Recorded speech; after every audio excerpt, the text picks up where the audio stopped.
হরে কৃষ্ণ, জয় গীতা। গীতা পাঠ দ্বিতীয় অধ্যায় সাংখ্যযোগ 14 নম্বর শ্লোক। আমরা মূল গীতা থেকে আগে দেখে নেই কী দেওয়া আছে। এখানে দেখেন বলছে, মাত্রা স্পর্শা তু কন্তেয় শীত উষ্ণ সুখ দুঃখদাহা আগম আপানীয় অনিত্যাহা তং তিতি তক্ষ ভারত। এই গীতার মধ্যে সর্বোচ্চে বড় একটা শব্দ, যেটি পুরো একটি লাইন বা চরণের, শুধুমাত্র ভারত ছাড়া পুরো একটি চরণ। তাই এটাকে আমরা আজকে এই শ্লোকটা ভেঙে ভেঙে আমরা খাতায় লিখেছি, খাতা থেকে ভেঙে ভেঙে আমরা পাঠ করার চেষ্টা করব। বলছেন, মাত্রা স্পর্শা তু কন্তেয়, কীভাবে হলো দেখেন। মাত্রা এখানে আছে কি, মাত্রা স্পর্শা শয় তয় রুসুকার আছে, তাহলে এটাকে আমরা কি উচ্চারণ করব। এখানে দেখেন বলছে কি মাত্রা, তারপরে স্পর্শা, স্পর্শার বিসর্গ কিভাবে হলো। বিসর্গটা হরস্ত, এই যে এইখানে আছে স, এই সতা যা এখানে হবে বিসর্গ, তাহলে কি মাত্রা স্পর্শা, তারপরে তয় রুসুকার তু, তু কন্তেয়, এই যে শীত, শীত, এই যে শীত, আর এখানে আছে যে ওকার আছে, তয়ের পরে ওকার, ওকার কি হবে রস্যের মতো উচ্চারণ হবে, রস্য, শীত উষ্ণ সুখ দুঃখদাহা।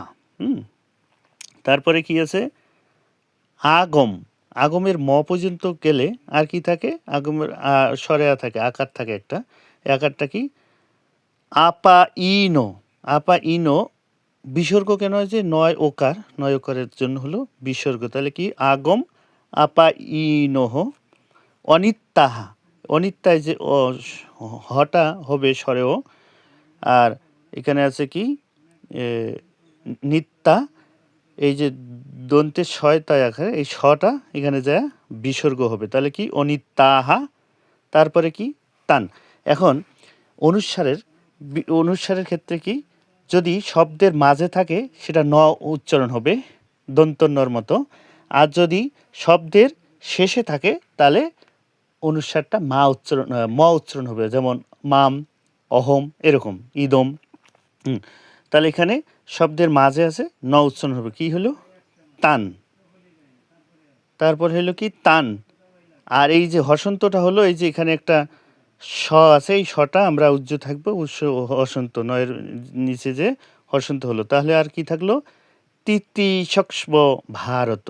তাহলে শুদ্ধ উচ্চারণটা আমরা এইভাবে পড়ব, মাত্রা স্পর্শা তু কন্তেয় শীত উষ্ণ সুখ দুঃখদাহা আগম আপাইন অনিত্যাহা তান্তি তিক্ষ্যব ভারত।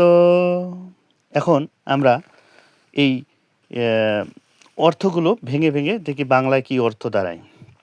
অর্থ দেখেন দেওয়া আছে, মার্তা, মার্তা এখানে ইন্দ্রিয়গুলোকে বোঝানো হয়েছে, যেমন আমাদের পঞ্চ ইন্দ্রিয়, চক্ষু, কর্ণ, নাসিকা, জিহ্বা, ত্বক, এই ইন্দ্রিয়গুলোকে বোঝানো হয়েছে।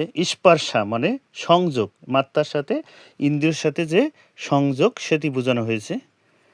তু মানে অবশ্যই, বা যখন তু মানে কিন্তু, মূলত তু মানে কিন্তু, কিন্তু যখন কোনো জোর দেওয়া হয় তখন এক এক শব্দ, এক এক শ্লোকে এক এক, কখনো অবশ্যই, কখনো বরং, এইরকম তু। কন্তে মানে কুন্তিপুত্র অর্জুনকে বোঝানো হয়েছে।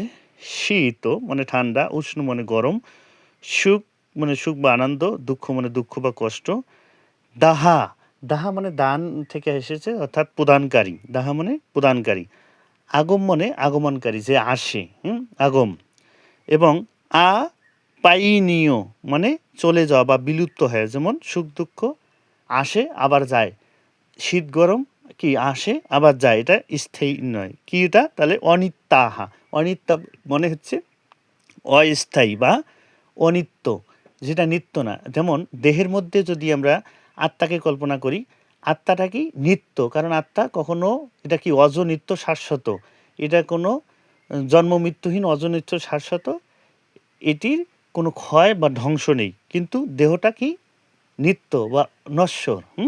দেহ, আত্মা চলে গেলে দেহর আর কোনো মূল্য থাকে না, এটা ক্ষয়প্রাপ্ত হয়, বিলুপ্ত হয়। এই রকম টান মানে সেগুলো, তিতিতক্ষ মানে সহ্য করো, অর্থাৎ সহ্য করার যে জন্য বলছে। ভারত, হে ভারতবংশীয়।